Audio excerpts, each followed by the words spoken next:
மாயாவும் பூர்ணிமாவும் மீண்டும் டிஸ்கஸ் பண்ணுறாங்கங்க. எதுனா பணப்பட்டி எடுக்கிற அந்த விஷயத்தை பற்றி. இப்போ வந்து 13 லட்சத்தில் அது சுற்றிட்டு இருக்குது. மாயா என்ன சொல்கிறாங்கன்னா, விசித்ராட்ட சொல்லிட்டு இருக்காங்க, அது 15 லட்சமாக மாறுச்சுன்னா ஒருவேளை நானே எடுத்துகிட்டு போனாலும் போயிடுவேன் அப்படிங்கிற மாதிரி பேசிகிட்டு இருக்காங்க. இங்கே பூர்ணிமா வந்து என்ன சொல்கிறாங்கன்னா, மாயா கிட்ட நான் பணப்பட்டி எடுக்கலாம் அப்படின்னு ஒரு முடிவுக்கு வந்துட்டேன். என்னங்க? ஆமாங்க, அதை எடுக்க போகிறேன். அதுக்கு தான் நான் என்ன பண்ணிட்டேன்னா எல்லாத்தையும் பேக் பண்ணிட்டேன். நான் இந்த பேக் பண்ண விஷயம் வந்து விசித்ரா அவங்களுக்கு தெரியும், மற்றவங்களுக்குலாம் தெரியுமா? ஏன்னா அவங்க ஏதாவது உஷாராயிடுவாங்களான்னு தெரியலையே. அதெல்லாம் ஒன்றும் இல்லைங்க. சரி, அவங்களுக்கு தெரிஞ்ச வழி ஆடியன்ஸுக்கு தெரியக்கூடாதுங்க, அவங்களுக்கு சஸ்பென்ஸாக இருக்கணும்ல. என்னங்க பேசுகிறீங்க, இதுதான் அப்படியே லைவில் போகுமே, அவங்க எல்லாம் பார்த்துப்பாங்க அப்படிங்கிற மாதிரி சொல்லிட்டு இருக்காங்க. லைவில் போல ஒரு நாள் டிலேயில் தான் போகுது, அதனால். ஆனால் நேற்று நமக்கு தெரிஞ்சிச்சு இவங்க தான் எடுத்தாங்கன்ட்டு.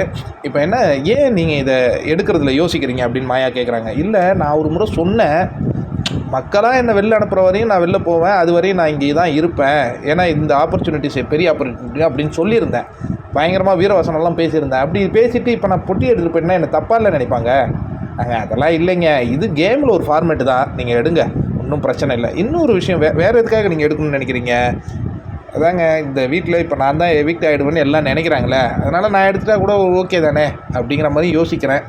நீங்கள் ஏங்க எவிக்ட் ஆகிடணும்னு நினைக்கிறீங்க? அப்படிலாம் நினைக்காதீங்க அப்படின்னு மாயா சொல்கிறாங்க. எனவே நான் எடுக்கலான்னு முடிவு பண்ணிட்டேன், பார்ப்போம் அப்படிங்கிற மாதிரி டிஸ்கஸ் பண்ணுறாங்கங்க. இது பொட்டி எடுக்கிறதுக்கு முன்னாடி.